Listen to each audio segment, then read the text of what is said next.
Dans le contenu de votre magazine Stratégie ce soir, deux arrêts majeurs. Le premier est consacré au secteur des assurances avec une analyse conjoncturelle sur la relation assureur-assuré dans le cadre du règlement des litiges et ensuite sur la relation courtier en assurance et compagnie d'assurance. Nous allons en deuxième arrêt faire un retour sur la participation du Cameroun à l'Africa CEO Forum. Ce sera à travers un reportage bilan, mais aussi le leadership féminin qui a été mis en exergue. D'abord le sommaire, il est signé par Jean-Vincent Tchénéom.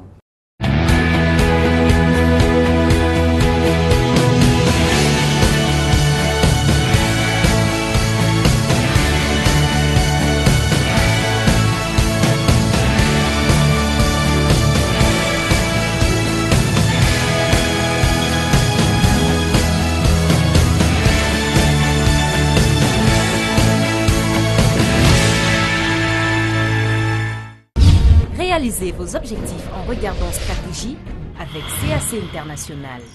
CAC International, nous construisons l'Afrique de demain. Issue d'une grande famille, cette étoile est née pour briller très tôt. Talentueuse et ancrée dans son époque, elle passe une riche adolescence mouvementée. Dotée d'une voix caressante qu'elle n'a cessé de parfaire, elle fait le bonheur de ses auditeurs. Face à l'épreuve, elle a fait de son fardeau un cadeau du ciel. Passionnée et ambitieuse, son savoir-faire l'a emmenée au-delà de son pays natal. Aujourd'hui, directrice de sa propre société de production, elle a la voix qu'on aime entendre. Elle est la master, Laura Dave. Et lui, l'endurance, la passion, et vous ferez une place au soleil. Stèle longuement brassée pour une maturité parfaite.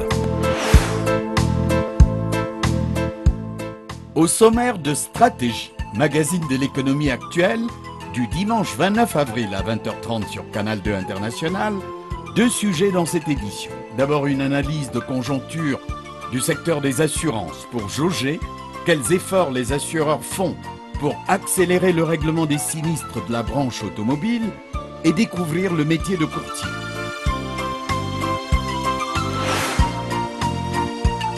Ensuite, un grand reportage sur Africa CEO Forum, rendez-vous continental du secteur privé, qui a rassemblé le mois dernier à Abidjan plus de 1600 participants issus de 70 pays.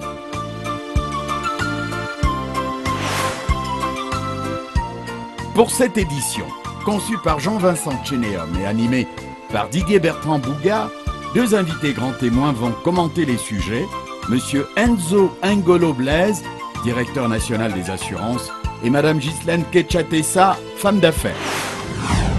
Bienvenue sur Stratégie, le magazine de l'économie actuelle.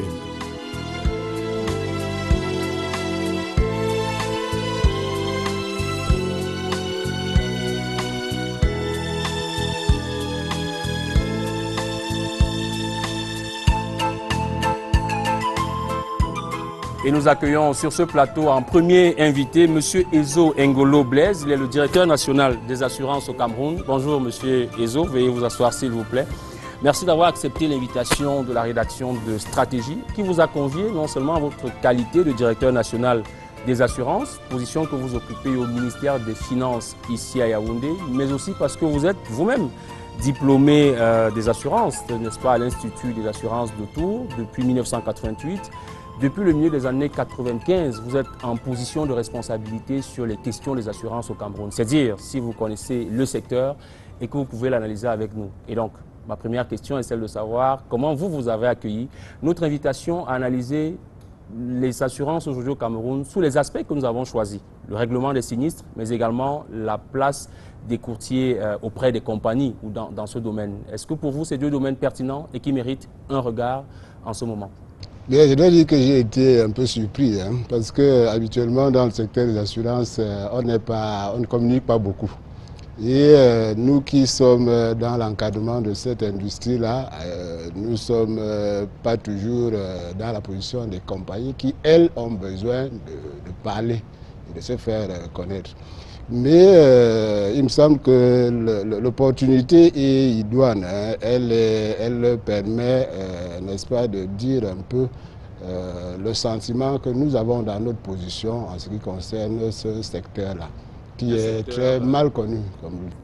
Un secteur pas très bien connu, effectivement, notamment du point de vue du règlement des sinistres qui entraîne souvent des conflits entre assurés et assureurs, problématique qui avait déjà été adressée dans l'une de nos éditions de stratégie. Et je vous accueille avec davantage des sujets d'actualité. D'abord, cette instruction, pour la nommer ainsi, qui est donnée désormais aux compagnies d'assurance, qui doivent faire passer leur capital social à 5 milliards de francs d'ici 2021. Il y a un frémissement dans le secteur des assurances. On a vu de nombreux conseils d'administration se tenir ces jours-ci. Il faut ouvrir le capital, il faut le renforcer. En tout cas, cette instruction appelle un frémissement. Qu'est-ce qui a guidé cette indication que vous avez donnée au ministère des Finances? Merci. Et en fait, il ne s'agit pas que d'un frémissement. C'est un tournant majeur. Un tournant majeur qui a été débattu, convenu et arrêté par les hautes instances qui gèrent le secteur des assurances. Il s'agit en fait de faire quoi? De renforcer la capacité des assureurs à faire face à leurs engagements, à savoir payer les sinistres. Jusqu'aujourd'hui, nous avions un capital minimum qui était de 1 milliard. Et ce capital-là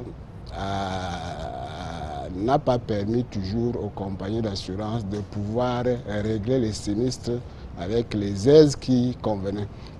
C'est pour ça qu'il a été réévalué la question du renforcement de leur solvabilité. Le capital va passer de 1 à 5 milliards. C'est vrai qu'au Cameroun, il y en a déjà certaines qui sont déjà à ce niveau. Mais il y en a quelques-unes également qui auront besoin de se mettre à niveau. Nous allons donc voir dans le premier reportage de cette édition comment le sinistre, le règlement des sinistres précisément, reste le principal goulot d'étranglement dans la relation assureur-assuré. Il s'agit ici de relever le processus de règlement qui est jugé suffisamment long et parfois des frais qui sont contestés par les assurés. Stratégie analyse des efforts faits par les assureurs pour raccourcir les délais et fait également un état des lieux sur les mécanismes mis en place pour améliorer le règlement des sinistres. Reportage.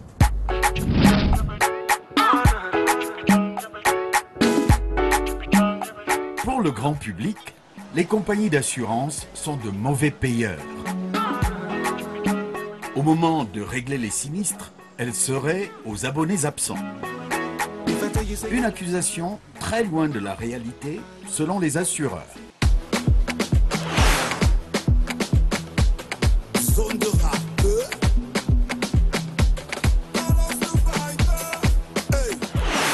Les assureurs gagneraient à plus communiquer, à expliquer leur métier, à expliquer pourquoi tel ou tel sinistre ne sont pas payés et à dire véritablement ce qui est payé, parce que les compagnies payent les sinistres. Dans notre compagnie, par exemple, nous avons payé sur les 3 dernières années plus de 5 milliards de sinistres, uniquement sur les 3 dernières années. Quand on compare ça au niveau de notre chiffre d'affaires, on trouve qu'on fait suffisamment et qu'on fait à temps. Aujourd'hui, les assurés attendent d'abord rapidité et efficacité lorsqu'ils déclarent un sinistre. Malheureusement, dans le processus du règlement des sinistres, certaines branches telles que l'automobile sont complexes car faisant appel à des intervenants autres que les assureurs, notamment les forces de l'ordre, ayant la compétence exclusive de dresser les procès-verbaux avant de faire le constat, les tribunaux qui doivent prononcer les jugements d'hérédité en cas de décès, donc pas moins de 8 étapes à franchir, ce qui peut prendre au moins 1 année. Il y a un contrôle. Bon, il y a déjà qu'il y a environ 8 étapes ou bien 8 personnes qui interviennent dans le règlement de sinistre. Qui ne sont pas, ces personnes ne sont pas l'assureur. C'est des tiers, c'est les victimes elles-mêmes. Bien. Et puis d'autres personnes à côté des victimes qui doivent intervenir. C'est ça qui fait que le règlement des sinistres en responsabilité civile soit long. L'assurance automobile représente une part très importante de la production des assureurs au Cameroun. Pour l'année 2015, elle a enregistré un chiffre d'affaires de 43 milliards 300 millions de francs CFA. À elle seule, cette branche assure plus de 33% de la production totale IARD, incendie, accident, risque divers. Mais ayant observé que les primes étaient insuffisantes pour payer les sinistres dans cette branche, les assureurs camerounais ont créé le pool TPV, Transport public des voyageurs, qui gère pour eux les accidents des cars et bus de transport. Le pool n'est pas au contact avec le public.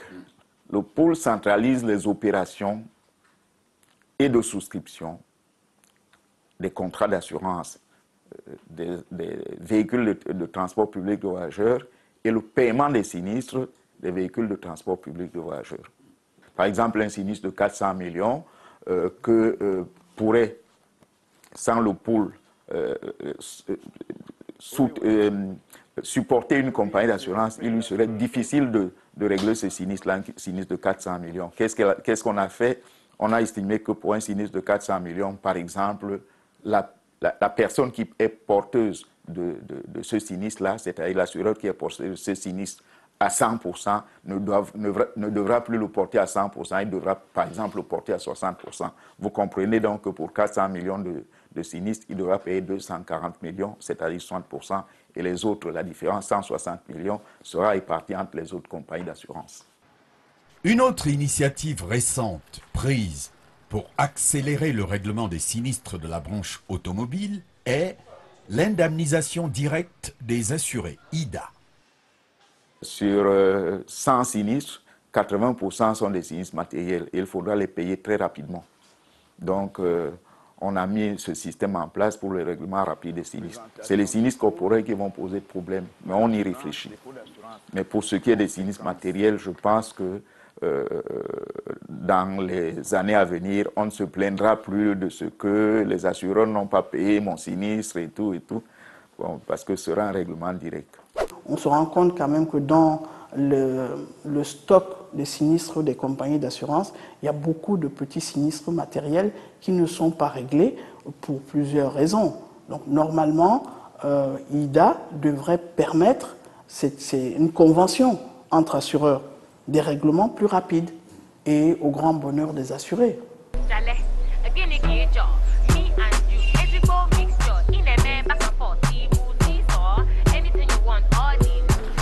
Au total, l'image des assureurs en difficulté, qui effectivement retardaient le règlement des sinistres pour survivre, relève du passé.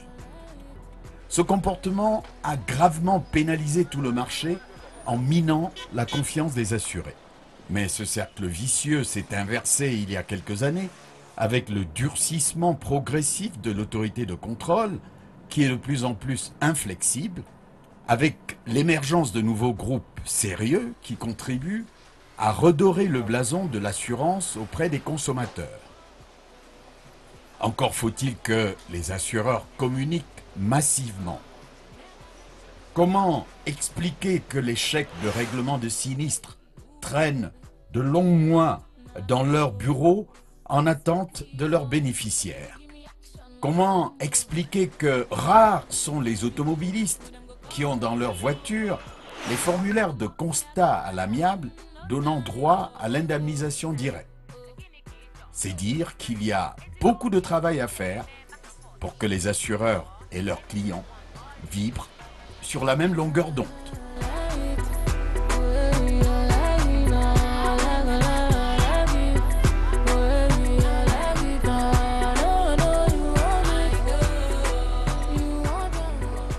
Voilà, monsieur le directeur national des assurances, ce qui est dit sur les règlements des sinistres au Cameroun. Les assureurs aujourd'hui promettent de faire un peu plus. On a vu les directeurs généraux qui interviennent dans ce reportage. Quelle est la description que vous faites du problème qui existe entre assureurs et assurés dans le règlement des sinistres? L'assurance, c'est un contrat entre un assureur et un assuré. Et chacun a ses engagements. L'assuré verse une prime. Là, immédiatement, il paye et pour lui, ça suffit pour l'essentiel. Et puis pour l'assureur, il s'agit de régler le sinistre le moment venu. Cela entend et engage un certain nombre d'actions. La première action, c'est que l'assureur doit s'assurer qu'il y a bien eu effectivement sinistre. et un sinistre qui rentre dans le cadre de son contrat. La deuxième chose, il doit essayer d'évaluer à peu près combien va coûter ce sinistre, combien il doit débourser pour indemniser l'assuré. Et dans ce processus-là, vous comprenez qu'il y a beaucoup d'intervenants extérieurs qui interfèrent dans le processus de paiement. Vous avez d'abord le constat, évidemment. Il faut établir qu'il y a eu un sinistre qui doit être payé. L'incendie, l'accident ou autre. Donc il faut de la responsabilité de part et d'autre et peut-être des initiatives qui vont permettre d'améliorer la relation assuré-assureur dans le cadre du règlement des sinistres. Et il en est ainsi, par exemple, du transport public des voyageurs, de l'indemnisation directe des assurés, IDEA, qui sont donc des initiatives prises par les assureurs autour de ce qu'ils appellent le pool TPV IDEA. Qu'est-ce que cela a déjà apporté? Est-ce que vous pensez également que les assureurs peuvent faire mieux? Vous avez raison d'évoquer ces deux institutions-là, le pool TPV et la convention IDA. Mais il est bon que je explique un peu de quoi il est question. Le pool TPV, c'est une institution conventionnelle mise en place par les assureurs pour mettre ensemble, tous les uns et les autres, dans cette institution-là, tous les mécanismes de distribution, de collecte et de règlement des sinistres. L'optique étant d'accélérer le processus de règlement. Il faut dire que ce pool TPV-là, qui a vu le jour il y a une dizaine d'années, à peu près, a des résultats pertinents. Il offre vraiment les résultats qu'on aurait souhaité. À côté de lui, il y a de manière plus directe la convention IDA. La convention indemnisation directe des assurés, c'est quoi? C'est que par le passé, lorsque vous aviez un sinistre automobile, il fallait attendre d'abord le procès verbal, il fallait attendre que l'expert qui vient évaluer les dégâts du véhicule intervienne, ainsi de suite, ainsi de suite. Aujourd'hui, et cela, c'est des choses qui entraînaient les lenteurs, les lourdeurs. Aujourd'hui, les assureurs ont estimé qu'ils pouvaient faire autrement. Et cet autrement, c'est quoi? Ils disent, lorsqu'il y a sinistre, les deux protagonistes font l'un et l'autre ensemble un procès verbal amiable de constat de sinistre. La gendarmerie ou la police sont mis de côté. Et sur la base de ce procès verbal amiable, ils rentrent chacun auprès de son assureur et son assureur l'indemnise d'abord. Et après seulement, les assureurs se retrouvent en back-office pour voir qui des deux était responsable et qui doit payer. Voilà un peu en gros de quoi il est question. Et nous sommes pour notre part très rassurés de ce que cette initiative-là va concourir à accélérer sérieusement le règlement des sinistres automobiles. Mais il s'agit bien sûr que de l'automobile, parce qu'il y a tout le reste de la plage des activités des assureurs. Évoquons un autre dispositif et parlons toujours de règlement des sinistres. Ceux-ci sont ceux dits transfrontaliers et il existe la carte rose CEMAC en l'occurrence dont on peut s'interroger sur l'efficacité. Mais puisque nous avons sur ce plateau le directeur national des assurances, nous voulons savoir si ce dispositif apporte satisfaction dans le cadre du règlement des sinistres.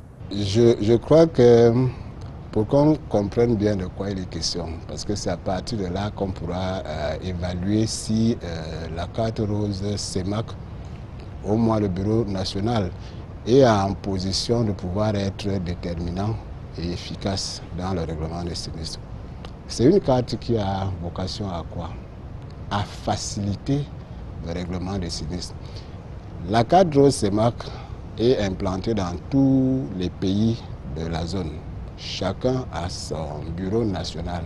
Et le bureau du Cameroun a pour mission, lorsque un véhicule venant d'un pays frontalier de la zone cause un accident sur le territoire camerounais, notre bureau doit aller faire payer cette indemnité par le bureau du pays d'origine du véhicule.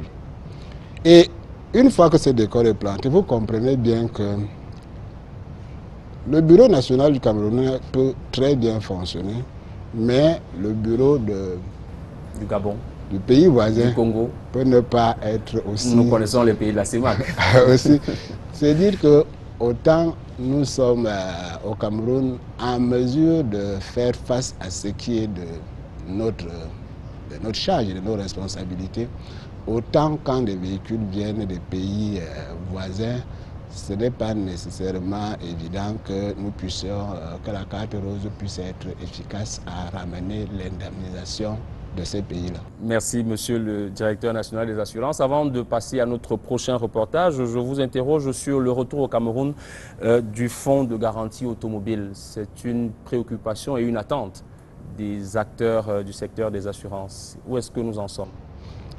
Le fonds de garantie automobile, c'est l'organe qui est chargé d'indemniser lorsque le responsable ne peut pas bénéficier du concours de ses assurés, des assureurs. C'est-à-dire que soit il n'est pas assuré, soit pour une raison ou pour une autre, son contrat ne peut pas être appliqué. L'État a mis en place cet organisme donc pour essayer d'accompagner uniquement sur le plan physique corporel, pour les dommages corporels, les personnes qui sont victimes des assurés non, des conducteurs non assurés. Le fonds de garantie a fonctionné de longues années. Et puis, il s'est heurté à une situation de déséquilibre financier.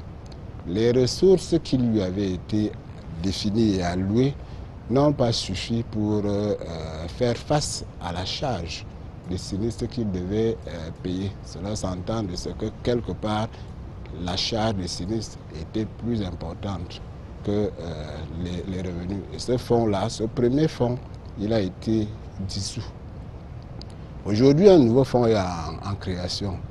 Il s'agit de redéfinir des aliments qui doivent permettre que ce fonds ait une pérennité de vie.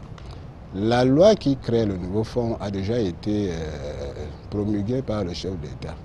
Maintenant, nous sommes en train de finaliser les actes de décret d'application, lesquels nécessitent que justement ces questions-là soient arrêtées de manière très précise, à savoir les aliments, d'où viendra l'argent pour faire fonctionner le fonds, et à savoir également définir les charges.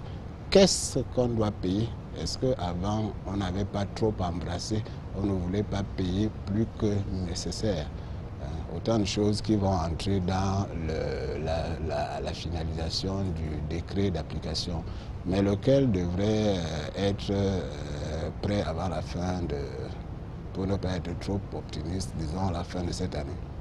Merci, monsieur le directeur national des assurances, d'être sur notre plateau pour nous apporter tous ces éclairages sur le dossier relatif au traitement des sinistres en assurance, sinistres souvent subis par des assurés qui ont donc besoin, vous l'avez dit, d'améliorer en toute responsabilité leur relation avec les assureurs. Des assureurs qui, par ailleurs, sont souvent pris en compétition avec leurs courtiers, une relation qui, elle aussi, s'avère de plus en plus tendue. Pourtant, le courtier en assurance joue un rôle d'intermédiaire entre les compagnies d'assurance et les assurés.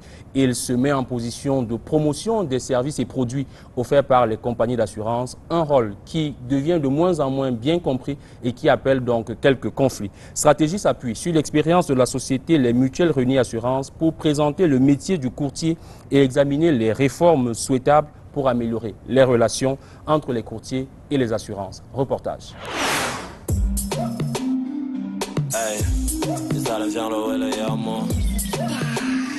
Il n'est pas rare de lire dans la presse une annonce proposant à une société de courtage d'offrir ses services pour négocier un contrat auprès d'une société d'assurance. La question qui vient à l'esprit est de comprendre pourquoi il est important de s'en remettre à un courtier pour souscrire une police d'assurance. Le courtier a la main mise sur le secteur d'activité générale. Il connaît quelle compagnie, dans tel risque, quels sont ses ratios, dans tel risque, quels sont ses ratios, est-ce qu'ici c'est porteur, est-ce qu'ici c'est pas porteur. Donc il est celui-là même de bien dire au client, à l'assuré, ou au futur client que non. En prenant ce risque santé, si tu pars directement ici, est-ce que tu sais, d'après les statistiques, que cette compagnie en ce moment se porte comme ceci dans ce secteur? Est-ce que tu sais? Maintenant, parce qu'au moment du sinistre, il ne faudrait pas juste que tu sois parti. Au moment du sinistre, la compagnie n'arrive pas à réaliser ou à faire dans les délais convenus d'après le code ciment ou par rapport à sa réaction sur le plan commercial. Et tu te retournes donc vers le courtier pour dire que, ou bien tu te retournes auprès de la compagnie, ou bien comme on entend souvent dans la chanson populaire, on dit que les assureurs sont les menteurs. Parce que tu n'as pas pris la peine de te rapprocher auprès d'un conseil dont le rôle dans le livre 5 du code ciment est l'obligation de conseiller. Franco, yes.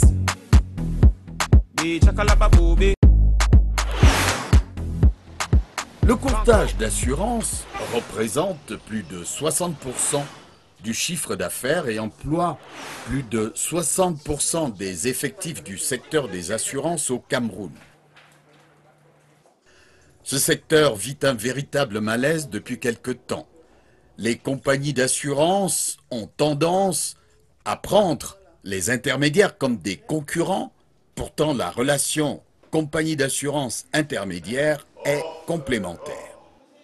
Les relations ne peuvent que s'améliorer puisque la FANAF, qui représente les compagnies d'assurance, travaille aujourd'hui vraiment en bonne collaboration avec les courtiers. Et à chaque fois qu'il y a une rencontre avec la CIMA, il y a toujours une rencontre avec les courtiers.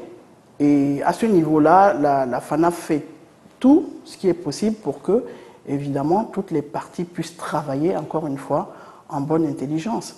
Donc pour moi, je pense que les choses ne peuvent que s'améliorer. Il faut relativiser et chaque fois ramener les rapports à leur contexte réel. La première des choses, c'est qu'il faut savoir qu'il y a des courtiers avec qui on a de très bons rapports, avec qui l'ensemble du marché a des rapports convenables. Ces courtiers, c'est ceux qui travaillent souscrivent pour le compte des compagnies, qui reversent les primes normalement et dans les délais, et qui, très souvent, ont des pouvoirs de gestion des sinistres. Et ces courtiers-là, en général, n'ont pas de problème. La seule chose qu'ils nous demandent, c'est de payer dans les délais les fonds de gestion. Ces fonds qui leur permettent d'indemniser les clients qu'ils gèrent pour le compte des compagnies. Je ne vais pas citer des noms particuliers pour ne pas offusquer les uns ou les autres, mais il y a d'autres courtiers qui sont plus délicats, qui émettent, qui souscrivent pour le compte des compagnies, mais qui ne reversent pas les primes. Ça fait que vous avez des sinistres souvent sur des émissions pour lesquelles les primes n'ont jamais été reversées à la compagnie. Je peux vous dire que certains de ces courtiers ont tellement abusé des compagnies que l'ensemble du marché a pris des dispositions pour les sortir de la profession. Il se trouve tout simplement que, comme dans toute profession, il y a des bons et des mauvais courtiers. Au sein d'un certain nombre de compagnies, il y a un département dédié au courtage, y compris la nôtre. Et donc, l'idéal, c'est qu'on ait des rapports sains où chacun respecte la parole donnée. Nous essayons, pour notre part, de payer à temps les commissions des courtiers, de rembourser à temps les frais qu'ils ont engagés pour payer les sinistres, de les accompagner dans la prospection aussi, de faire en sorte qu'ils aient la vie facile. Pour se faire une idée concrète de la profession de courtier, Stratégie a fait une plongée au sein d'une société de courtage, les Mutuelles Réunies. Créée depuis 22 ans, LMR compte désormais plus d'une centaine d'employés exerçant dans une quinzaine d'agences avec un réseau de distribution aujourd'hui réparti sur cette région du Cameroun.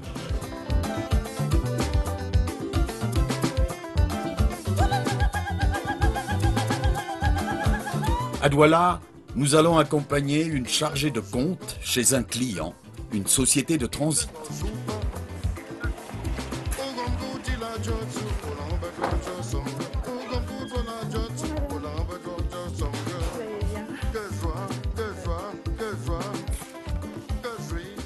Je suis venue rendre visite à mon client parce qu'en fait, il est très important d'entretenir des relations très proches avec ses clients. Voilà, pour pouvoir informer au client des nouvelles offres, savoir connaître ses difficultés. Et j'ai profité pour lui déposer une cotation d'une assurance automobile. Jusqu'ici, le client est satisfait. On agit toujours à temps et en heure lorsque le client a besoin de quelque chose, d'un service, d'un renseignement, une information, nous sommes toujours disponibles. Nous avons eu à travailler avec quelques sociétés d'assurance, mais nous trouvons que les options que les mutuelles réunies nous proposent sont meilleures et nous comptons travailler avec eux dans le futur prochain. Parce qu'avec les courtiers, c'est plus rapide, ils sont plus disponibles. Oui, ils sont plus...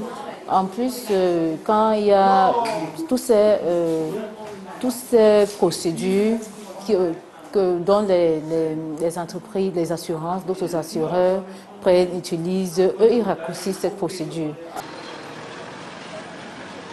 LMR se distingue sur le marché par un certain nombre d'initiatives originales, notamment la création d'une plateforme d'échange autour d'un petit déjeuner dénommé LMM Breakfast, permettant à chaque agence de communier avec ses clients.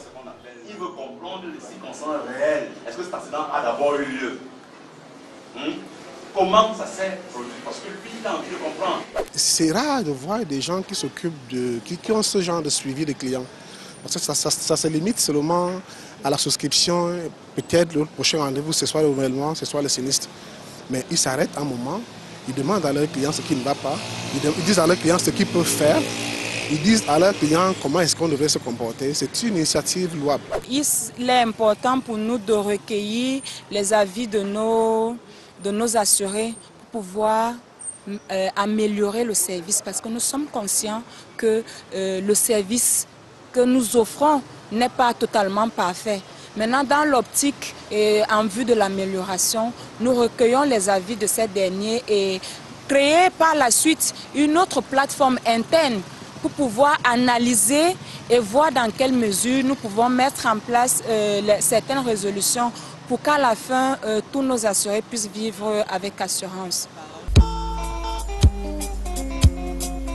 Autres innovations de LMR, la mise en place d'un système de cotation auto et de paiement en ligne à travers son site, la création de la première application mobile qui permet aux usagers de se renseigner et de faire les bons choix en matière d'assurance, et la possibilité d'offrir une carte Visa prépayée aux clients ne possédant pas de compte bancaire.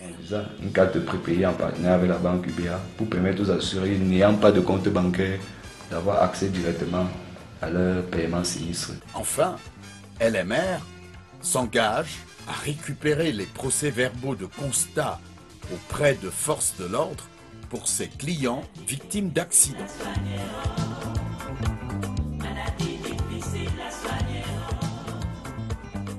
Nous, à notre niveau, nous avons dit non. Si vous êtes notre client, nous pouvons, en cas de sinistre pour vous, vous faites appel à un agent de mutuelle réunie et nous partons pour vous faire la démarche et retirer votre PV de constat. Parce que vous avez autre affaire.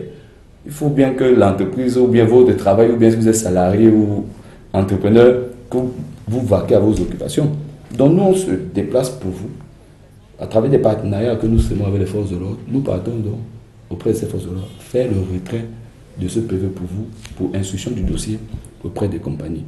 Ça fera en sorte que les clients, en cas de sinistre, dès qu'ils ont passé un appel, leur temps est mis à profit à autre chose. Voilà pour ce reportage sur les relations, cette fois-ci entre courtiers et compagnies d'assurance précisément, mais sur la place des courtiers en assurance. Monsieur le directeur national des assurances, est-ce que vous êtes, vous, au courant qu'il y a parfois des malentendus entre les compagnies et les courtiers? Je pense que globalement, les compagnies d'assurance et les courtiers, au-delà des courtiers, les intermédiaires, s'entendent plutôt bien. Chacun a son rôle, chacun a sa place.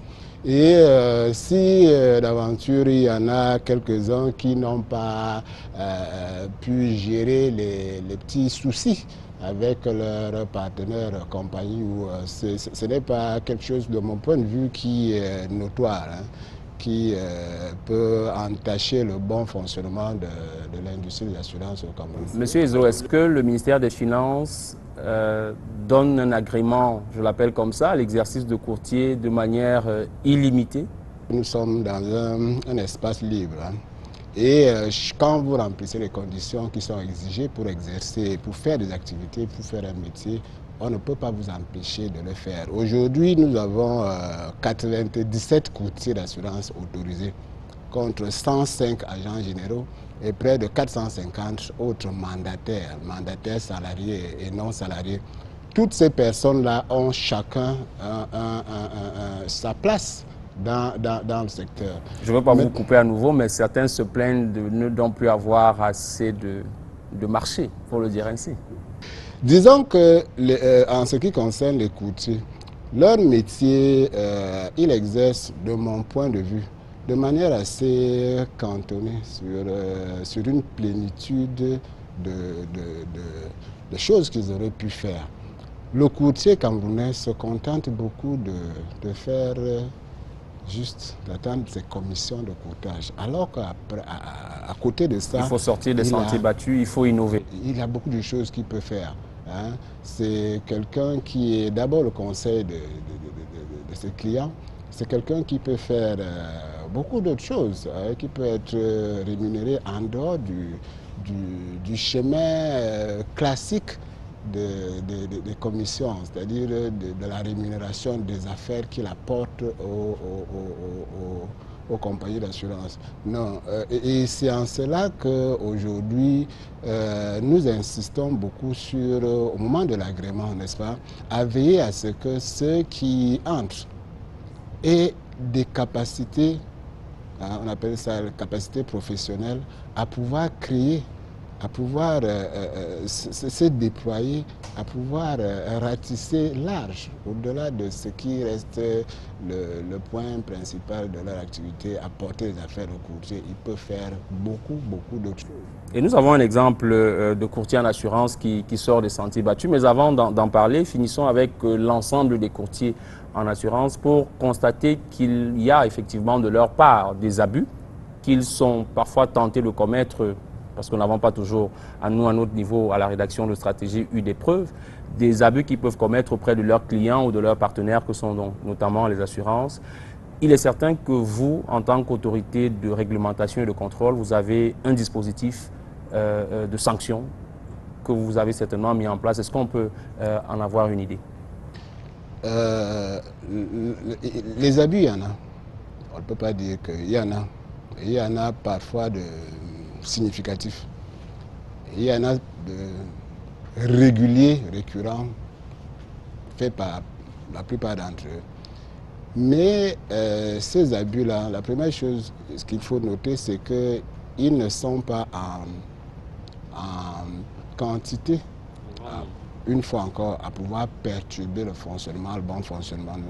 Maintenant, comment est-ce que nous agissons pour empêcher qu'on en arrive à... On essaie d'expuyer tout ce qu'il y a comme... D'abord, au niveau de l'entrée dans la profession, hein. Pour entrer, pour être courtier, il y a un tamis fort, un tamis important qui a deux grands volets, plutôt trois. Le premier, c'est la moralité. Le deuxième, c'est la capacité professionnelle qu'on dit. Il faut connaître le métier. Et le troisième, il faut avoir un minimum de ressources, capacité financière, susceptible de prendre le relais quand vous avez fait des malversations, rembourser à votre place. Ça, c'est au niveau de l'entrée dans la profession. Maintenant, quand vous êtes dedans, nous avons des contrôles permanents, récurrents, tout le temps sur les intermédiaires, sur les courtiers, pour veiller à ce qu'ils fassent leur devoir, qui est essentiellement de vendre et surtout de reverser. Merci Monsieur Ezo Ngolo de toutes ces explications et vous avez cité au passage les innovations que pourraient apporter les courtiers en assurance pour se faire de nouvelles parts de marché et une meilleure performance pour leurs entreprises.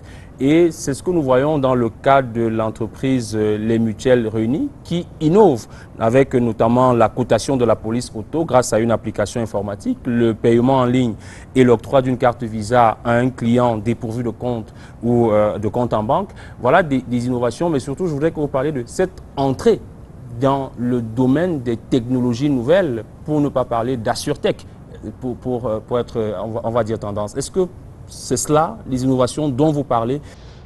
C'est une question qui va au-delà des courtiers. La question du numérique, de la dématérialisation. Comme vous savez, aujourd'hui, tout va dans ce sens-là.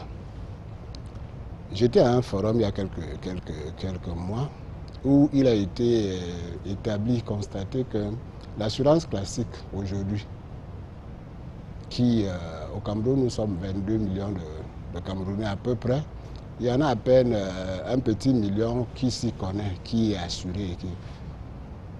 Aujourd'hui, l'assurance classique, ce sera comme ça. Et ce qui vient, ce qui est annoncé dans le numérique, ce sera comme ça. En simple, il va s'agir de faire en sorte que tous les Camerounais, ceux qui ne sont pas au fait et qui pourtant ont véritablement besoin d'être couverts en assurance, les plus nécessités, que cela puisse être assuré. Et c'est en ça que le numérique va agir fortement. C'est l'enjeu de demain pour ce qui est des assurances. Absolument.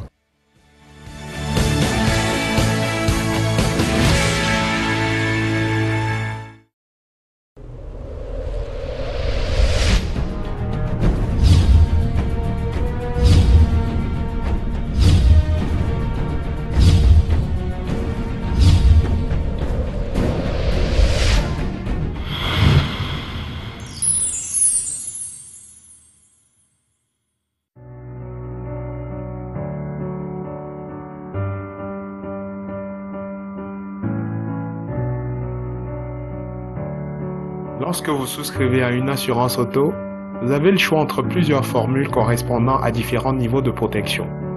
La formule tiers, par exemple, contient la responsabilité civile, la défense recours et l'assistance. D'autres formules vous permettent de bénéficier en plus de garanties contre le vol, les incendies, les bris de glace ou de l'avance sur recours en cas de sinistre.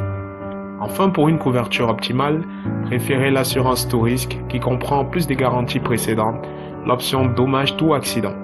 Cette assurance couvre tous les dégâts subis par votre véhicule sous certaines conditions.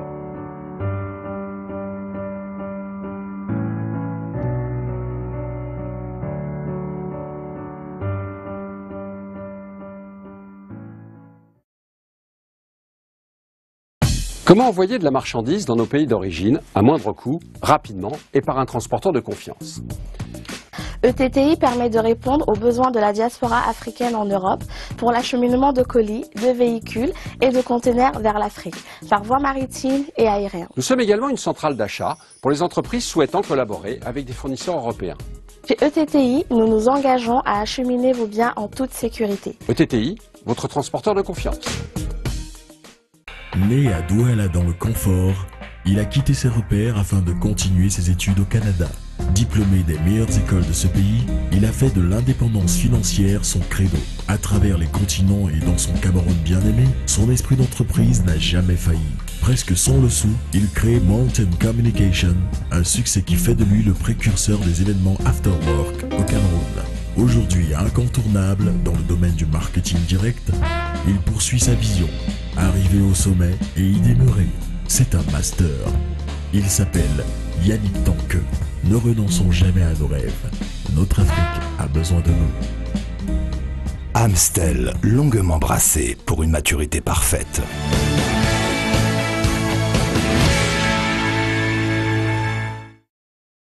Juste pour vous remercier vraiment, Monsieur Ezo Ngolo, d'être sur notre plateau et d'avoir apporté toutes ces explications sur le fonctionnement des assurances aujourd'hui. Analyse conjoncturelle sur deux aspects précis que nous avons choisis. Le règlement des sinistres entre assurés et assureurs, mais également la place des courtiers en assurance dans le marché, notamment dans leur collaboration avec l'un de leurs partenaires que sont donc les compagnies d'assurance. Je vous invite à présent, après avoir parlé des mutations possibles dans le secteur des assurances, à évoquer la transformation qui intervient dans le secteur privé, notamment à travers des grands forats qui de plus en plus réunissent des entreprises qui viennent discuter des questions de digitalisation, de leadership féminin, mais aussi de l'organisation même des activités économiques. C'est le cas du Africa CEO Forum qui s'est tenu récemment à Abidjan, un rendez-vous continental qui a regroupé plus de 1600 participants issus de plus de 70 pays, mais également avec 100 intervenants, 140 journalistes et comment ne pas vous dire que 4 chefs d'État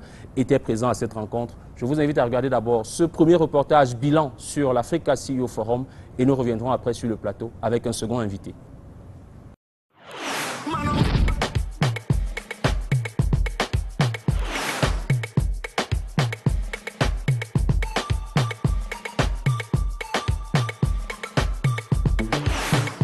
Depuis 6 ans, le Africa CEO Forum est le rendez-vous annuel de référence du secteur privé africain. Il a réuni le mois dernier à Abidjan les décideurs publics du continent et les chefs d'entreprise et investisseurs d'Afrique et du monde entier. Organisé par Jeune Afrique Media Group, le forum a enregistré cette année la présence de 1600 délégués venus de plus de 60 pays, dont 43 Africains. Alors que l'Afrique ne compte que 400 entreprises dont le chiffre d'affaires dépasse 1 milliard de dollars et qu'aucune d'entre elles n'est dans le classement des 500 plus grandes entreprises au monde, le thème du forum, transformer les champions africains, était le bienvenu.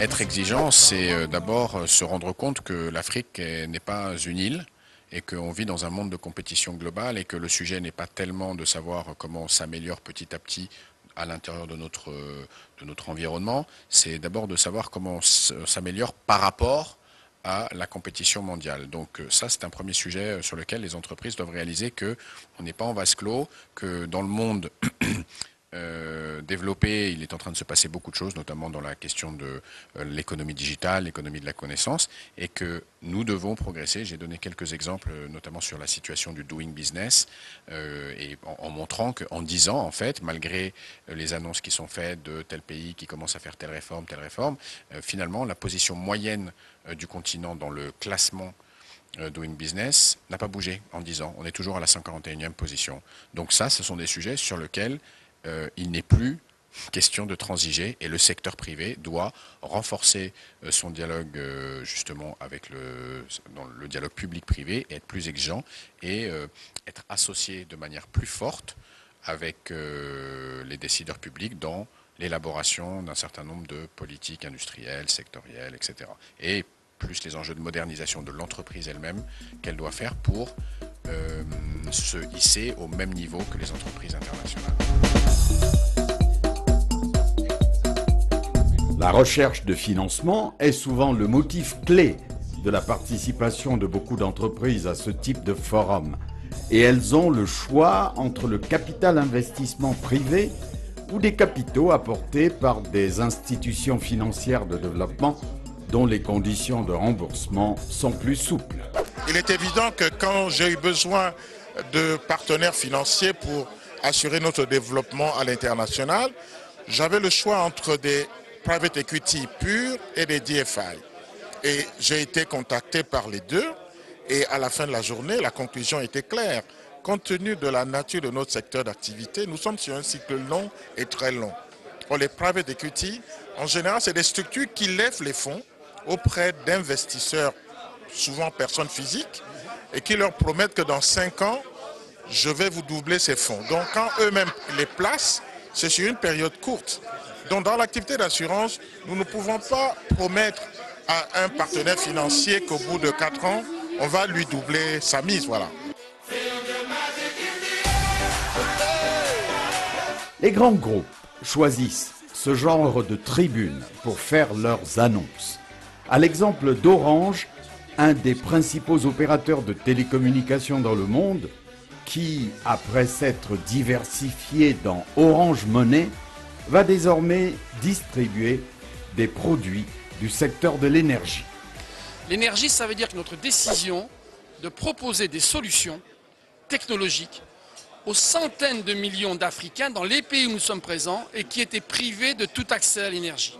Et qui avaient le choix entre des lampes solaires de très médiocre qualité qu'on accédait sur le marché et puis attendre un hypothétique réseau de distribution d'énergie. Donc les solutions technologiques que nous présentons sur le stand d'Orange, aujourd'hui aussi au forum d'Abidjan, ces solutions technologiques qu'on a testées désormais auprès de milliers de clients, donc on est certain de la qualité de la situation, permettent de fournir des services élémentaires. Vous y trouvez 3 lampes, vous y trouvez une torche qui se recharge grâce au réseau, vous y trouvez l'accès à la radio ou à la télévision et vous y trouvez la recharge du téléphone. Vous savez que dans les zones rurales, souvent, on dépense plus pour faire recharger son téléphone qu'en communication téléphonique.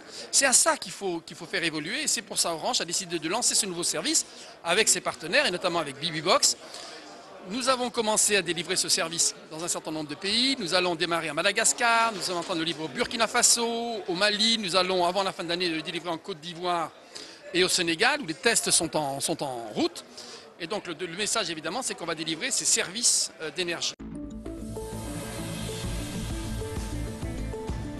Chaque année, les Africa CEO Forum Awards distinguent les dirigeants, entreprises et investisseurs dont la stratégie et les performances ont le plus contribué à la dynamique de croissance de l'Afrique sur l'année écoulée. Parmi les 7 lauréats de cette année, relevons le prix de l'entreprise africaine, ayant réalisé l'expansion la plus significative en 2017, attribué conjointement à NCA et Sanlam, 2 compagnies des secteurs d'assurance et de la banque. 2 winners, 2 gagnants, Sanlam et NCA. Ex aequo.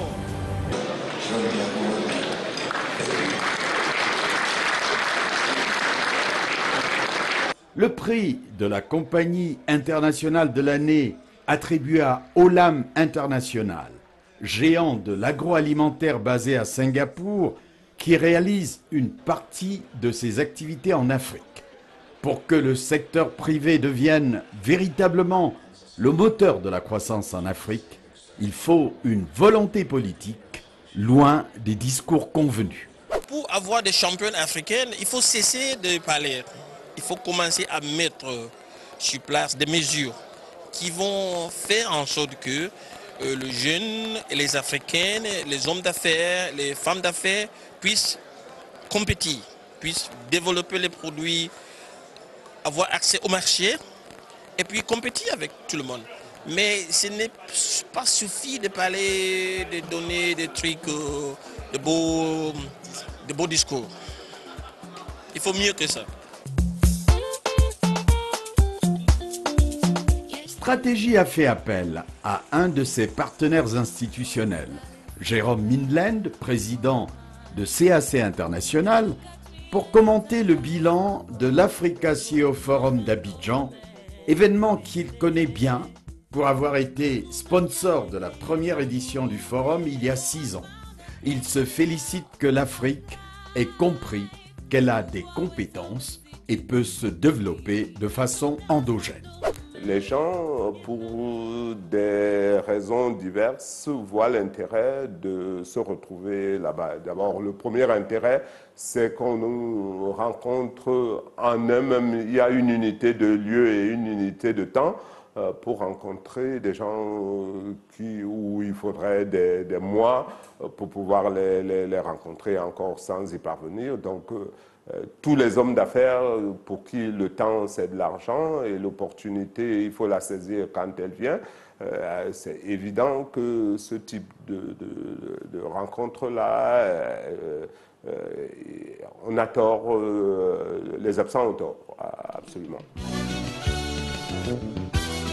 Jérôme Mindland est d'avis que pour faire de nos entreprises des champions, il faut leur créer un climat des affaires propice à leur expansion. Quand on veut faire un champion ou un dragon, il faut déjà s'assurer qu'au niveau local, on lui a donné tous les moyens pour qu'il puisse se développer et se sentir bien chez lui.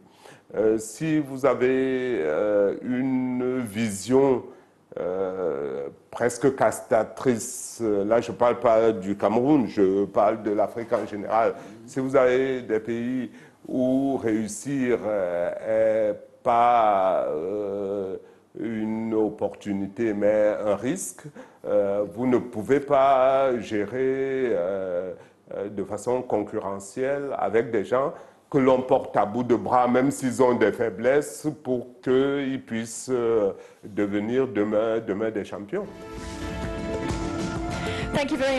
Quand le Forum d'Abidjan accorde une place exceptionnelle aux start-up, à la jeunesse africaine, c'est un pari sur l'avenir dont se félicite Jérôme Mindlen.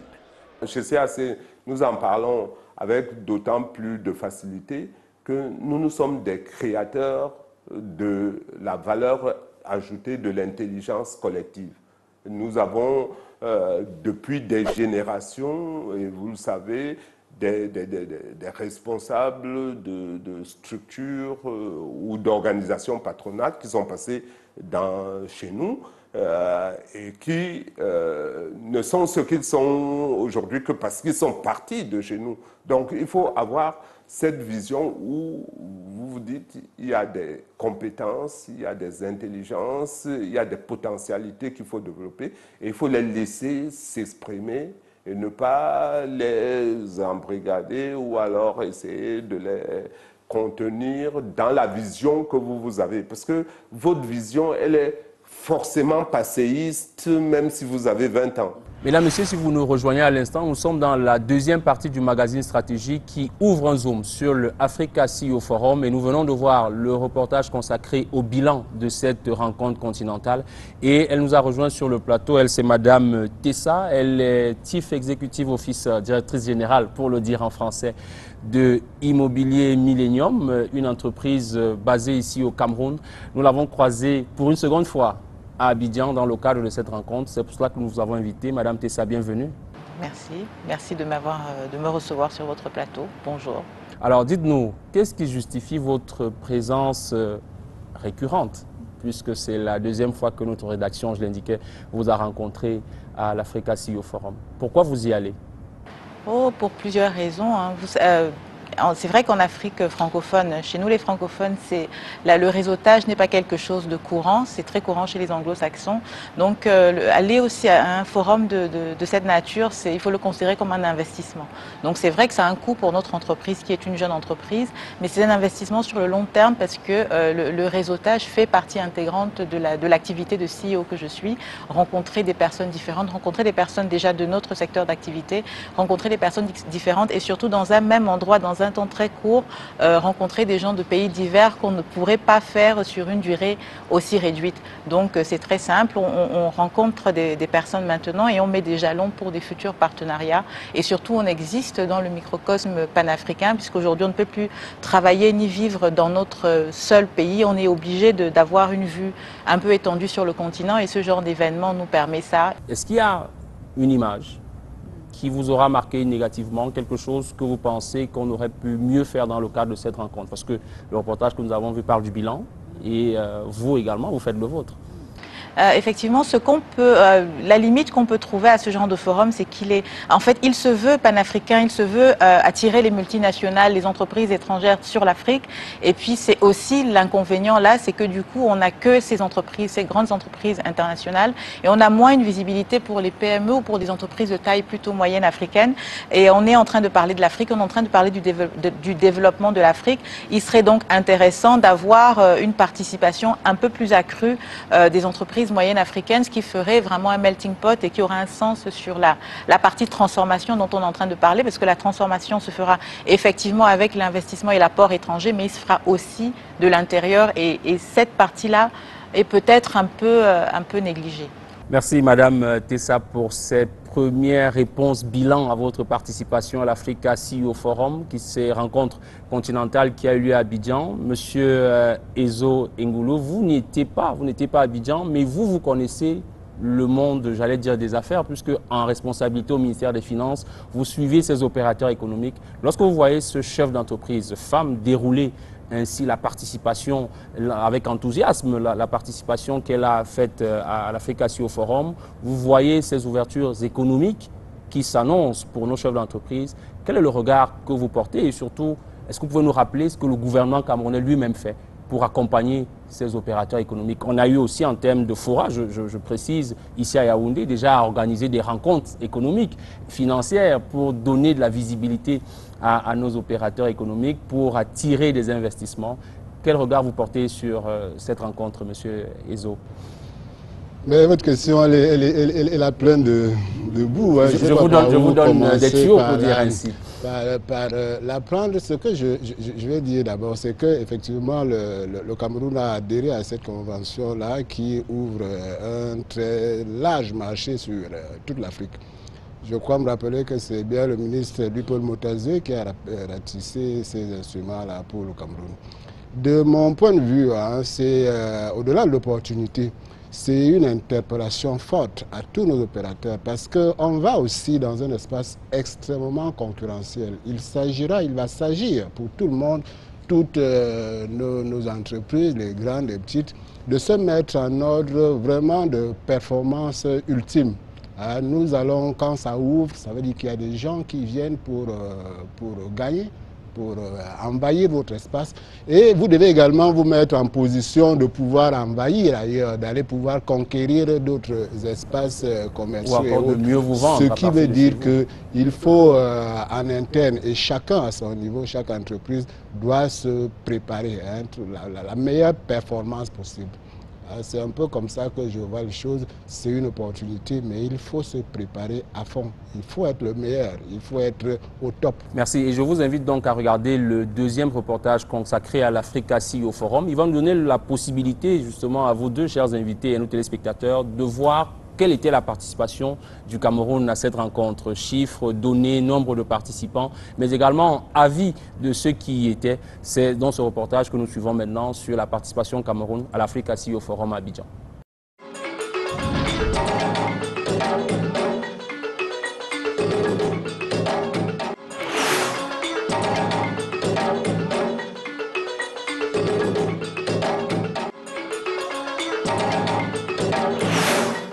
L'Africa CEO Forum 2018 aura confirmé la montée en puissance des délégations d'Afrique anglophone qui représentaient cette année 50% des participants avec une forte présence nigériane et ghanéenne. Quid du Cameroun? Une trentaine de chefs d'entreprise camerounais ont fait le déplacement d'Abidjan. À l'invitation des organisateurs pour être panélistes, comme Madame Kate Kani-Tometi Fotso, PDG de Telcar Cocoa, qui a participé à une table ronde sur le parcours exceptionnel des femmes ayant percé dans leur profession jusqu'à atteindre les sommets. Ou Richard Loé, PDG de Activa Assurance, qui a représenté le secteur privé africain à un panel sur le capital investissement. Un autre Camerounais, Acha Leke, était présent comme membre du jury d'un des prix décernés aux entreprises par le Forum. Mais nombreux sont les chefs d'entreprise camerounais qui sont venus dans la capitale ivoirienne pour nouer des contacts ou parler affaires avec leurs homologues, à l'instar de Perial-Jean Niodok, DG de Tradex, que nous avons surpris en pleine discussion dans un salon de l'Hôtel Ivoire. D'autres sont venus vendre leur expertise ou leur plan d'affaires ou rechercher des financements.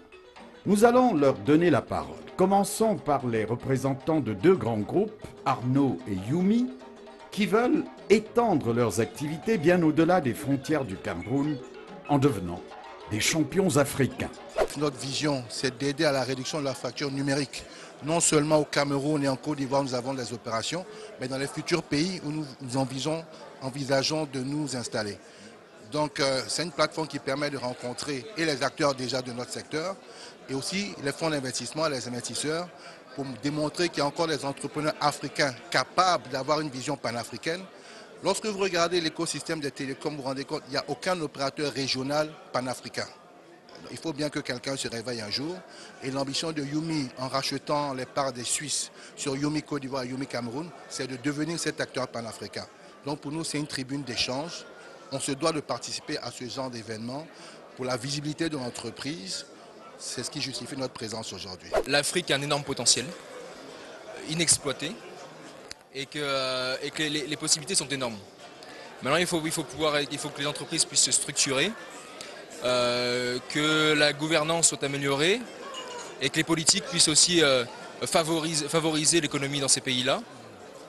Et donc c'est vraiment ce que je retiens. Voilà, vraiment la principale chose que je peux y retenir, c'est l'Afrique a un énorme potentiel. Et je le pense, j'en suis intimement convaincu, mais je pense qu'on ne pourra pas le faire seul. Je ne peux pas prétendre pouvoir aller dans toute l'Afrique, m'étendre dans différents pays, sans pouvoir m'appuyer sur des partenaires locaux. Chaque pays est différent, on l'a dit plusieurs fois dans cette conférence, il y a 54 pays, 54 cultures différentes, 54 économies différentes.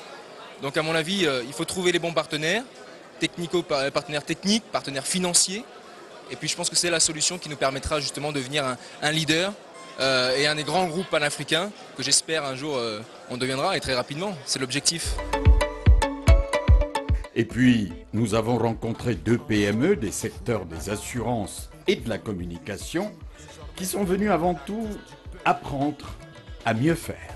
Être champion, ça se fait pas en un jour, c'est le temps. La preuve avec les panélistes du matin, nous avons compris qu'ils ont pris d'abord le temps de la formation, de la compréhension du problème. Donc nous pensons devenir champion demain et nous espérons que ce forum-ci, avec la venue d'aujourd'hui, va nous permettre, avec quelques techniques et outils, tels que la formation, parce qu'on a beaucoup axé ce matin sur la formation, va nous permettre, en rentrant au Cameroun, immédiatement appliquer. C'est très important de suivre et d'appliquer et de faire comprendre à nos autres collaborateurs l'importance de vraiment se remettre en question. Nous avons eu la chance quand même déjà de discuter avec quelques CEO aussi depuis le matin qui nous ont promis aider à développer notre mutation. Mes partenaires font partie de ceux qui accompagnent l'Africa CEO Forum sur le plan technique. Donc j'ai passé 2 jours d'abord à voir comment s'installer le chantier sur le plan technique. Ça fait que c'est beaucoup d'apprentissage en termes d'innovation, de voir comment les autres travaillent, de voir comment une jeune compagnie africaine accompagne l'Africa CEO Forum sur le plan technique. Ça, c'était très important. Et puis, après, dès lundi, qu'on commençait les rencontres B2B, on a pu échanger avec pas mal de jeunes CEO africains, pas mal de directeurs qui étaient là, des compagnies qui veulent s'installer en Afrique centrale et qui, a priori, auront besoin de notre accompagnement. Voilà ce que nous sommes venus rechercher. Alain Mignem de Ortho Service exerce le métier d'ingénieur commercial, notamment dans le secteur des BTP, où il aligne de solides références. Et malgré son jeune âge, Irène Kaljop se bat pour lancer Together Fund, la toute première plateforme de financement participatif camerounaise spécialisée dans le soutien aux startups. La dernière référence, c'est le stade de Japoma. On est en train de construire avec un partenaire turc qui s'appelle Yenugun, avec une banque locale, BGFI et Exim Bank Turquie, un projet de 232 millions de dollars, dont 140 milliards de francs CFA. Ça, c'est la dernière référence. Mais on a fait le projet de Lompangar, on a fait plusieurs chantiers routiers. Donc, on a l'habitude, en fait, Maintenant, on essaye d'exporter le modèle sur l'Afrique. Si ça marche au Cameroun, ça veut dire que ça peut marcher ailleurs. Nous sommes venus à la rencontre de ces chefs d'entreprise pour leur présenter nos offres, nos produits et également pour rechercher des partenaires. Moi particulièrement, je recherche des partenaires sur la finance participative qui est une offre de financement complètement nouvelle. Donc, je suis venue faire la promotion de 7 autres formes de financement. Je suis venue rechercher des partenaires, leur expliquer ce que c'est que la finance, en fait, leur faire comprendre que nous avons besoin d'eux en Afrique centrale parce que dans la partie anglophone de l'Afrique, c'est une offre qui est très avancée, mais au Cameroun, en Afrique francophone, c'est encore en marge. Donc il est temps que nous ayons un réseau performants de business angel, que nous puissions lever des fonds à travers la finance participative, qui n'est absolument pas une offre de financement concurrente à l'offre bancaire, mais qui est une offre de financement qui s'ajuste et qui peut également faire lever des projets. Le mot de la fin est celui d'un journaliste, Omer Mbadi, correspondant à Yaoundé de Jeune Afrique, qui a bien raison d'estimer que les absents ont eu tort. Ma grande déception tient seulement au fait que malheureusement la participation africaine cette année n'est pas celle qu'on aurait espérée, comme par exemple dans les éditions antérieures. On espère que dans l'année prochaine, tout ceci sera corrigé et que la participation camerounaise sera plus importante. Et effectivement, il y a une nécessité, à travers des émissions comme les vôtres, de faire passer effectivement ce message. L'Africa CEO Forum est effectivement the place to be. Retour sur ce plateau après ce reportage sur la participation du Cameroun. Nous sommes toujours en compagnie de nos deux invités, le directeur national des assurances ici à Yaoundé au ministère des Finances et puis Madame Tessa qui, elle, revient d'Abidjan où s'est tenu l'Africa CEO Forum. En tant que chef d'entreprise, comment vous préparez votre participation à une telle rencontre en termes d'agenda de travail, participation certainement aux activités prévues, mais aussi il y a un coût. Quelles sont les dispositions que vous prenez? C'est vrai qu'on ne va pas au hasard, hein. Surtout que ce n'est pas mon premier forum, donc j'ai un peu pris l'habitude. Alors l'organisateur a mis en place, pour celui-là en particulier, une application qui permet de savoir qui sont tous les participants au forum, les pays d'origine, les secteurs d'activité. Donc tout le monde, tous les participants sont sur l'application, y compris les présidents d'ailleurs. Donc vous avez la latitude d'envoyer un message à un président. Donc ça vous permet de prendre des rendez-vous, d'envoyer des messages aux personnes que vous voulez rencontrer en avance et ça vous permet comme ça d'organiser votre agenda. Et donc, et puis après, avec les conférences qui sont prévues, vous avez le programme, vous pouvez un peu caler votre agenda comme ça. Moi, je le fais la veille ou l'avant-veille, comme ça, je ne perds pas de temps. Et puis, bien sûr, il y a des rencontres du hasard, ça se fait toujours. Hein. Il y a une petite place qui est laissée au hasard. Et puis, je dois dire que cette fois, pour cet événement, le hasard a été pour moi très, très agréable, puisque j'ai pu faire la rencontre d'un Africain-Américain qui essaye de revenir sur le continent et qui est le propriétaire du magazine Essence. Je ne sais pas si vous connaissez le magazine Essence, qui est ce fameux magazine afro-américain qui essaye justement de capter un public africain et qui pour moi a été une très belle rencontre, qui n'est pas forcément dans le cadre de mon activité principale, mais qui était aussi justement ce genre de choses qu'on peut rencontrer sur ce forum, c'est-à-dire des contacts qui sont dans d'autres domaines, mais qui peuvent nous ouvrir davantage sur ce qui peut se faire en Afrique ou dans d'autres milieux. Et est-ce qu'on pourrait savoir ce que vous aviez à proposer de manière concrète? Est-ce que c'était de faire connaître votre entreprise? S'agissait-il de promouvoir vos projets, des ingénieries particulières relatives par exemple à l'écologie, domaine dans lequel vous êtes en matière de BTP? Tout à fait, tout à fait. L'écologie et l'éco-construction ne sont pas c'est pas des thèmes qui sont très répandus en Afrique. Et justement, il faut savoir à tout moment où est-ce qu'on se situe par rapport à ce qui se passe dans la construction. Et ça m'a permis de voir que justement c'était un thème qui était très, très avant-gardiste mais très attendu. Donc j'ai pu discuter avec plusieurs interlocuteurs. Moi je recherchais surtout des interlocuteurs organismes internationaux du type Société financière internationale. Donc ceux qui travaillent sur ces problématiques de logement, de réchauffement climatique et qui peuvent être intéressés par une solution globale. Donc il ne s'agissait pas de rencontrer un partenaire particulier, mais justement de faire connaître cette solution et de faire connaître notre entreprise sur le plan africain et de montrer à d'autres partenaires africains qu'on pouvait aussi aller dans ces pays faire la même chose. Donc c'était vraiment du réseautage pour faire connaître ce produit phare qu'on a, qui est donc la maison écologique. Monsieur Ezo Ngolo, 1500 participants de 69 autres pays. Où est-ce que nous en sommes? Est-ce que vous pensez que nous sommes capables d'avoir un forum d'une telle réputation? Parce que nous en avons, mais pouvons-nous en avoir d'une telle réputation? Je suis certain que ce n'est pas l'initiative qui manque chez nous. Je suis sûr que nous avons toutes les ressources et tous les moyens pour faire autant, sinon mieux que cela. Au niveau national, déjà, on peut marquer un certain nombre d'initiatives, de rencontres qui sont déjà faites localement entre la tutelle, le gouvernement et puis les opérateurs économiques.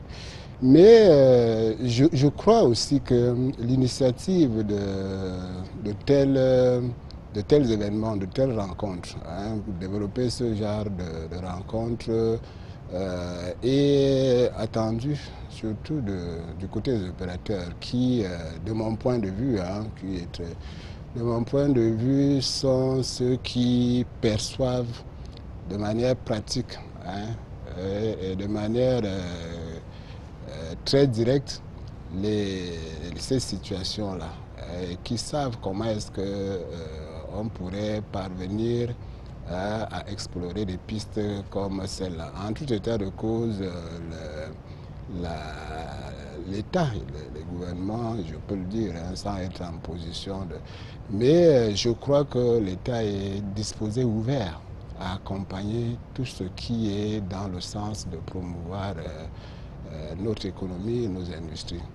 Nous continuons à parler de l'Africa CEO Forum en évoquant maintenant cette initiative déployée à Abidjan qui visait notamment à permettre aux femmes d'avoir accès à des instances de décision, à l'exemple des conseils d'administration.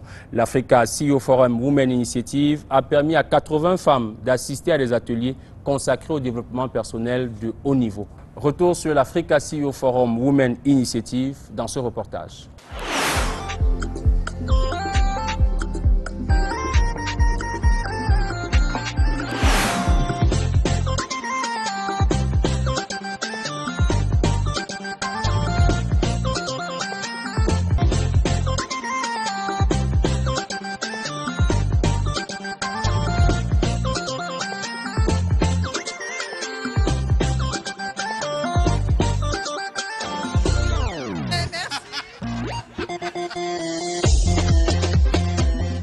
Africa CEO Forum a lancé Women Initiative en 2016 afin d'accélérer la promotion du leadership féminin en Afrique.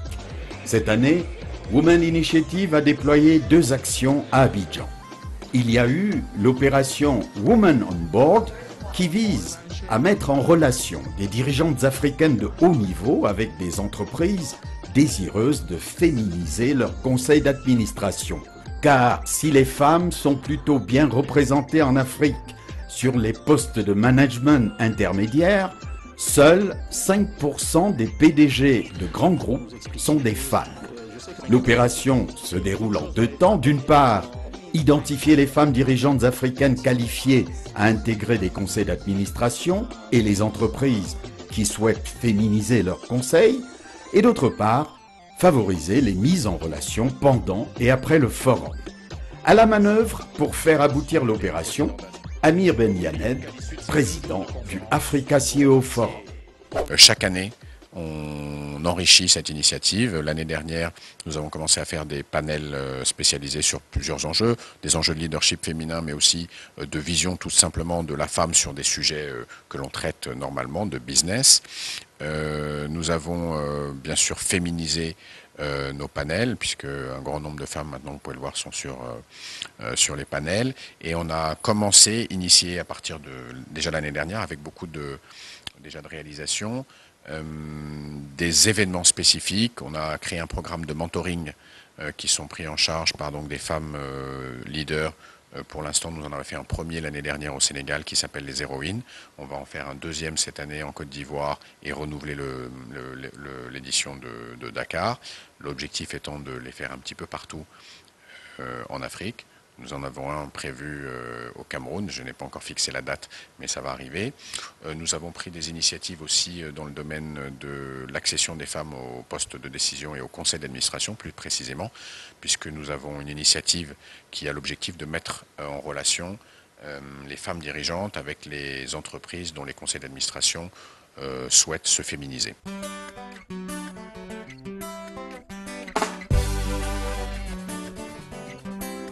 Le forum a aussi organisé un panel de femmes leaders aux parcours exceptionnels qui ont expliqué les clés de leur réussite. Parmi elles, la Camerounaise Kate Kani Tometi Fotso, directrice générale de Telcar Cocoa, un leader dans le cacao au Cameroun.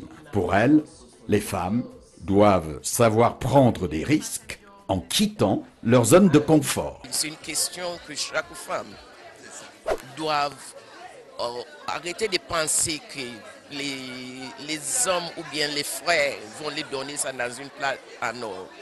On doit sortir de cette manière de penser que non, on est le sexe faible, non, on ne va pas me donner ça, et essayer d'avoir la confiance en soi-même. Pour dire, je peux le faire. Même si on me dit non, je ne peux pas, je sais que je peux le faire et je veux le faire.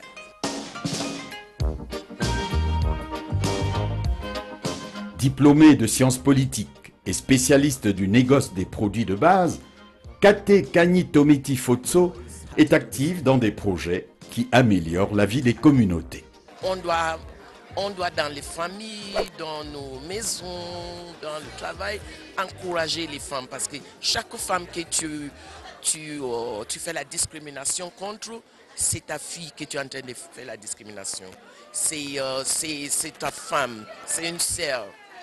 Et qu'est-ce qu'on va laisser derrière demain? Mais par contre, quand on encourage une femme, on est en train d'encourager nos enfants, on est en train d'encourager l'avenir. Par ailleurs, au cours du CEO Forum, 80 femmes ont eu la chance de pouvoir assister à un atelier de travail animé par le cabinet McKinsey, consacré au développement personnel de très haut niveau. Ghislaine Tessa-Ketcha, fondatrice et PDG de Millennium Immobilier, était à Abidjan. Nous, les femmes, sommes à un top niveau. Vraiment, c'est toujours rafraîchissant de voir qu'on a dans tous les domaines des femmes pointues. Et ça m'a, de ce côté-là, j'ai été très contente. Et j'ai d'ailleurs eu l'occasion d'avoir des contacts avec beaucoup de femmes pour des affaires futures. Et pour ça, je suis contente parce que mes contacts les plus importants, en tout cas les plus, je pense les plus prometteurs, ont été avec les femmes. Et je crois que c'est grâce à cette initiative-là. Et donc, de ce point de vue, oui, je suis plutôt satisfaite. Le but de l'atelier était de développer chez les femmes des ressources physiques, intellectuelles, émotionnelles et spirituelles pour exceller et inspirer les autres. Ce qui a été le plus fort, c'est ce qui a été fait entre nous plutôt que par quelqu'un qui organisait de l'extérieur. Donc ça montre qu'en se mettant ensemble, on peut vraiment faire quelque chose et c'est sorti de là. En fait, on va créer une plateforme de femmes entre nous pour réseauter beaucoup plus, pour avoir des opportunités qui s'ouvrent plus. Donc moi, je pense qu'on n'a pas forcément besoin d'initiatives extérieures pour faire des choses positives, ça va se faire.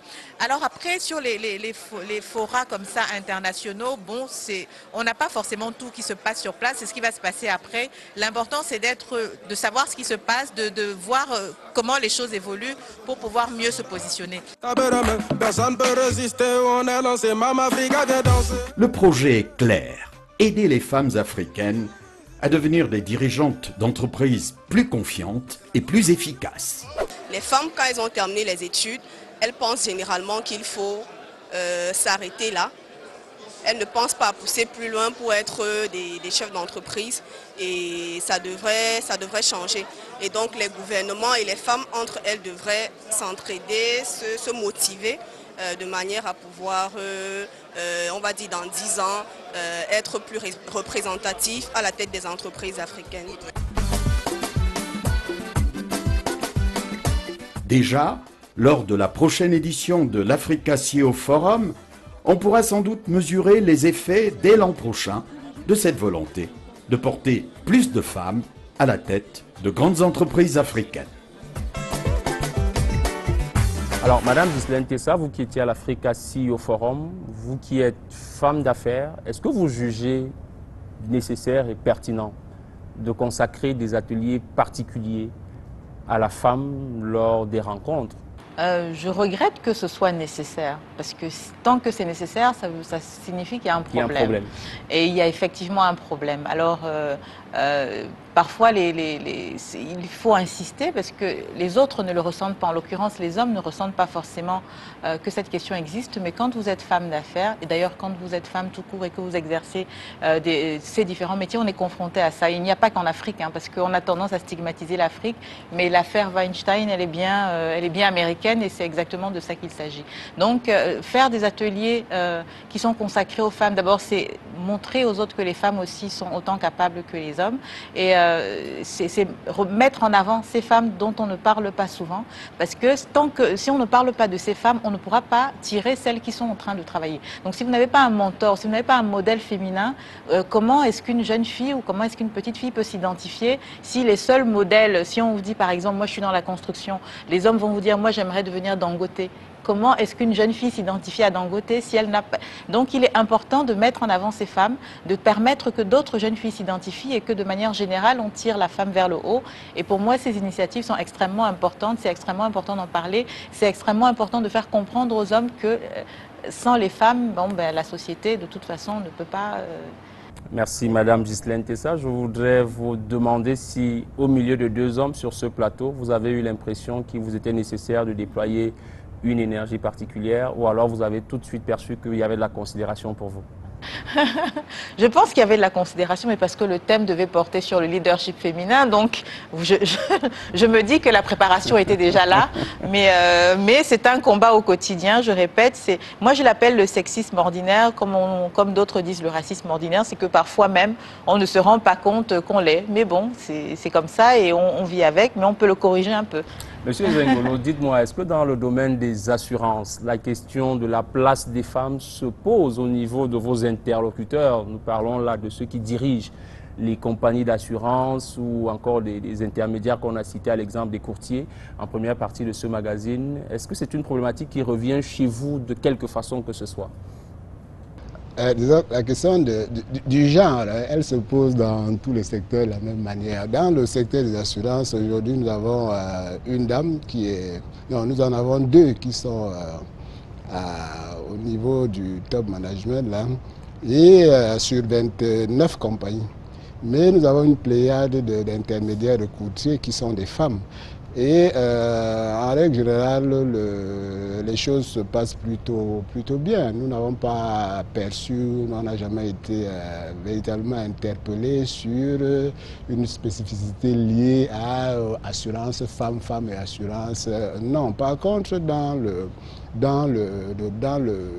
les affaires, dans les contrats, l'application les femmes ont, dans le secteur de l'assurance, un certain nombre de préoccupations qui leur sont un peu propres, mais qui sont prises en compte dans la distribution des contrats, dans le contenu des contrats, dans ce genre d'aspects-là, et qui ont évacué depuis longtemps des questions de spécificité des femmes. En clair, les assureurs et leurs femmes, tout se passe bien. Merci, Monsieur Ezo Engolo Blaise. Je rappelle que vous êtes le directeur national des assurances en poste ici au ministère des Finances. Vous avez donc en charge le regard sur ce secteur que nous avons exploré dans ce magazine Stratégie. Et vous avez bien voulu, fort de votre expérience et de vos connaissances en la matière, venir nous apporter quelques éclairages. La rédaction par ma voix vous remercie de votre passage sur ce plateau.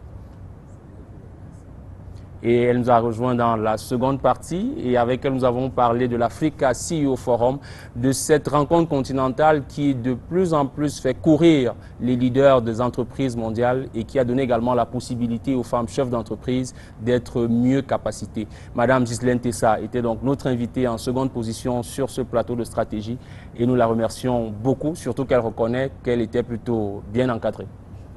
Je vous remercie de cet encadrement et merci pour l'invitation. Merci à vous tous qui avez regardé cette édition de Stratégie préparée au niveau rédactionnel par Jean-Vincent Tiénéon, à qui nous exprimons notre gratitude. L'équipe de production conduite ici au Hilton Hotel par Alain Fongué a réalisé ce programme. Mesdames et messieurs, notez le rendez-vous dans un mois sur votre chaîne de télévision pour une nouvelle édition du magazine de l'économie actuelle au Cameroun. Bonsoir.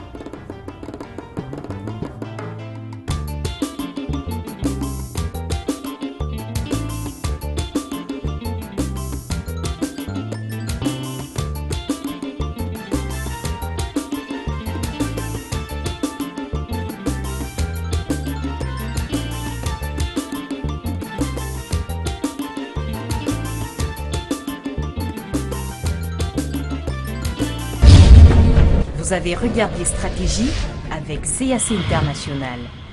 CAC International, nous construisons l'Afrique de demain.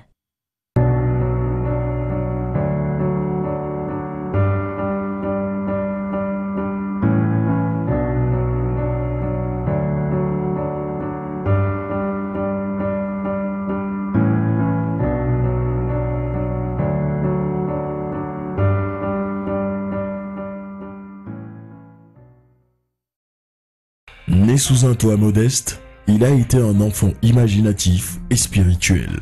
Sa rude formation au petit séminaire a bâti en lui la rigueur et le goût de l'excellence. Partout où il a été, il a pris l'initiative. Ce visionnaire ne s'est jamais contenté de rêver, il a toujours transformé ses projets en réalité. Quand il lance Comme News, magazine unique en son genre au Cameroun, il fait preuve d'une audace et d'un goût de risque dont seuls les leaders sont capables. Créateur du quotidien de l'économie, un autre de ses succès, lui c'est le master, Thierry Ekouti. Ne vous contentez pas de travailler, réinventez-vous chaque jour. Amstel, longuement brassé pour une maturité parfaite.